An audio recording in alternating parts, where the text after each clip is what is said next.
Olá, meus lindos.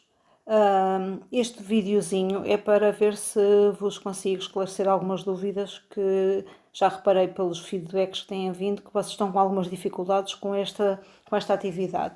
Então, quando vocês entram no simulador, ou quer diretamente pelo link que eu vos mandei, quer pela escola virtual, entram e têm esta primeira introduçãozinha à equação dos gases ideais.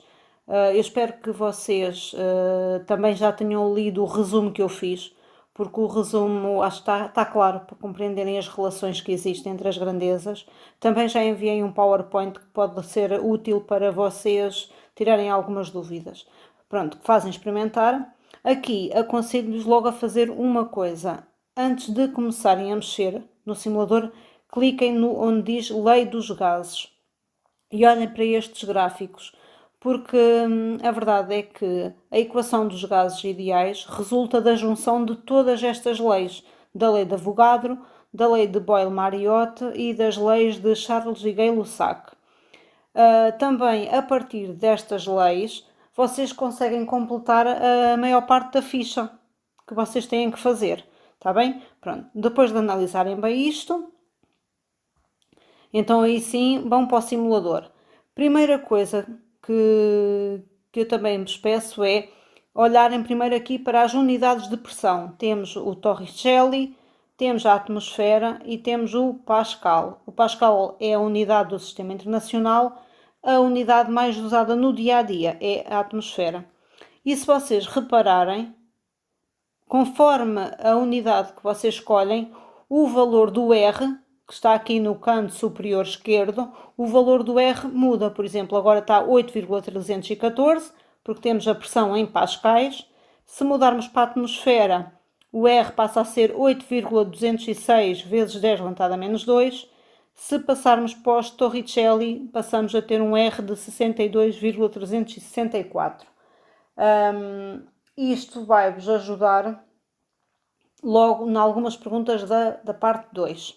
Estes valorzinhos aqui,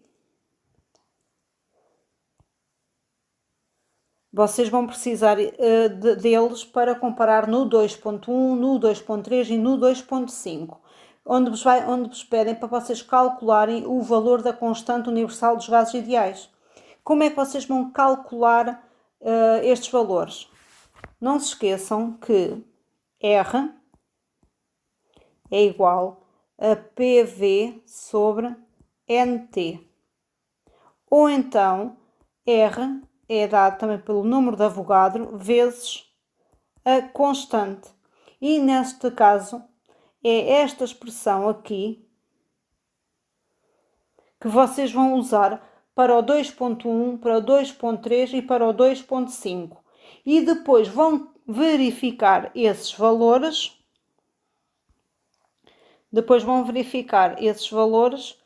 Comparando com estes valores aqui. Então, voltando agora ao simulador com os valores do R. E isto é a primeira parte da vossa atividade, certo? Depois, como é que vão? Depois vão trabalhar com o simulador. Vão sempre. Neste momento eu cliquei no volume, ou seja, o meu volume é o meu parâmetro constante. Vou adicionar gás. E vou verificar o quê? Vou verificar a relação entre temperatura e pressão, porque o volume está constante. E o que é que eu verifico? Mexendo aqui na temperatura, aumentando a temperatura, aumenta a pressão. Diminuindo a temperatura, diminui a pressão. Certo? Pronto. E a pressão, a relação da pressão e temperatura foi uma das conclusões a que chegou o Gay-Lussac, e por isso é uma das, aqui está ela, pressão e temperatura. Aqui está o gráfico e lá mostra que pressão e temperatura são grandezas diretamente proporcionais. Ou seja, o que estes senhores concluíram, facilmente vocês também concluem. Depois vamos pôr a temperatura constante. Na temperatura constante, o que é que eu posso verificar? A relação entre volume e pressão. E para isso, eu pego aqui diminuo o volume e o que é que eu estou a verificar ali no barómetro? Que a pressão está a aumentar. Aumentando o volume, a pressão diminui. Isto porquê? Porque a pressão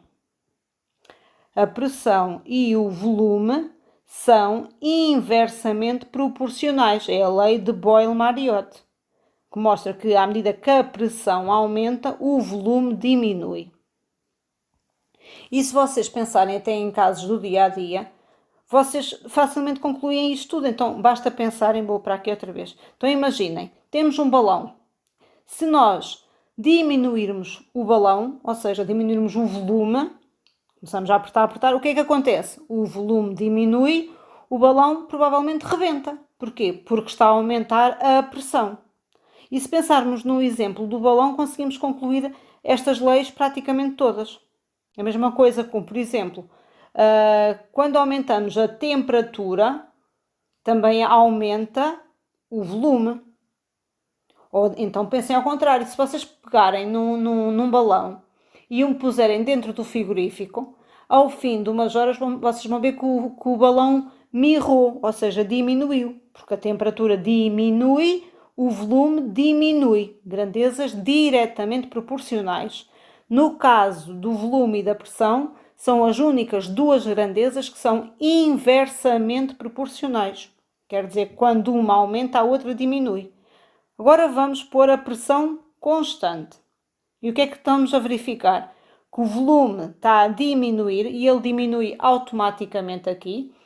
E a temperatura também está a diminuir. Mais uma vez, volume e temperatura diretamente proporcionais.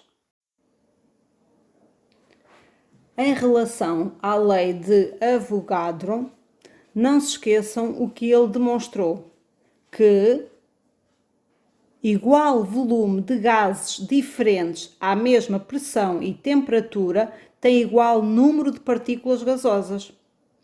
Lembram-se do volume molar, certo? 22,4 decímetros cúbicos. Então, em 22,4 decímetros cúbicos existe sempre o número de Avogadro de unidades estruturais.